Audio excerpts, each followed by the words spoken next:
को एक शर्मसार और बेइज्जत महसूस करता है। ये हर व्यक्ति की बात है। उसके अंदर घबराहट होनी शुरू हो जाएगी कि मेरा झूठ हाथ पकड़ ना जाए, क्योंकि झूठ पकड़ते ही इंसान आधा हो जाता है। अब ऐसे में करना क्या है, मैं आपको बताता हूं कि जिस समय पर आपके ऊपर मेंटेनेंस का मुकदमा दायर किया है, सबसे पहले प्लेंट दायर की जाती है एक पत्नी के द्वारा, वो उसमें लिखवाया जाता है जो भी है, उसमें से आप अंडरलाइन कर लीजिए बातों को कि उसने क्या क्या झूठ बोला है। उस झूठ को आप एक कागज पर लिख लीजिए और उसी के आधार पर एक मुकदमा सेक्शन 340 सीआरपीसी के तहत बना लीजिए।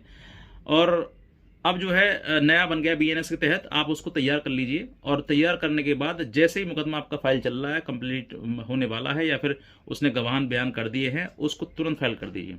और उस मुकदमे को फाइल करने के बाद उसमें जो आपका प्रेजेंट मेंटेनेंस का केस चल रहा है वो आपका स्टे हो जाएगा, बंद हो जाएगा, रुक जाएगा।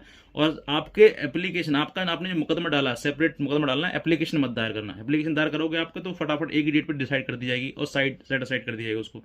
लेकिन अगर आपने मुकदमा डाला तो मुकदमे में हर चीज बयान के साथ में, क्रॉस के साथ में वो निकल के आएगी। जो बात अब तक आपके मुकदमे में, लड़की के मुकदमे में 125 सीआरपीसी में चल रहा था, यानी कि आपका गवाह दो, बयान दो, क्रॉस दो, ये सब कुछ चल रहा था उसमें। अब इसी चीज की प्रक्रिया जो अब तक महिला अपने सीने को तान कर कोर्ट में आती थी, जो मुकदमे में ये कहती है मेंटेनेंस दूंगी लूंगी मैं तो किसी कैसे भी होगा, वो इंटरम मेंटेनेंस, तमाम मेंटेनेंस बनवा दे रही है, उसी महिला के खिलाफ आप तुरंत 340 डाल दीजिए। उसी कोर्ट में डलेगी, वहीं डलेगी और वही जज साहब आप उसकी पिटिशन को सुनेंगे।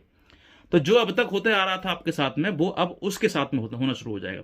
और जैसे ये प्रक्रिया स्टार्ट होगी वैसे ही खलबली मच जाएगी और वो महिला पीछे कदम हटा लेगी, क्योंकि उसको जैसे वो कंप्लीट जो 340 की जो आपने मुकदमा डाला है उसकी कॉपी वो रिसीव करेगी, तो पढ़ेगी। जब पढ़ेगी तो वो समझ जाएगी कि हाँ ये कंप्लीटली झूठ है।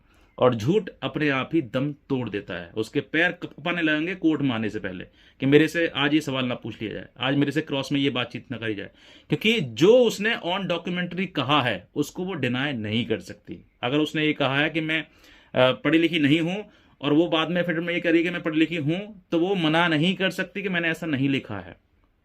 उसको एडमिट करना ही पड़ेगा। और जैसे वो एडमिट करेगी वैसे ही उसका फॉल्स एलिगेशन जो लगा हुआ है वो कंप्लीटली सामने आ जाएगा कि हाँ इसने ये झूठ बोला है।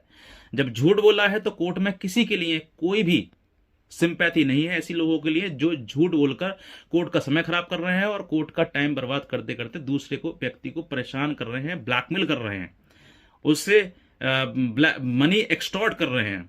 तो ये चीजें नहीं चलेंगी। तो ऐसे समय में आपको 340 की एप्लीकेशन के साथ साथ मुकदमा दायर करना चाहिए। अगर आप नहीं करते हैं तो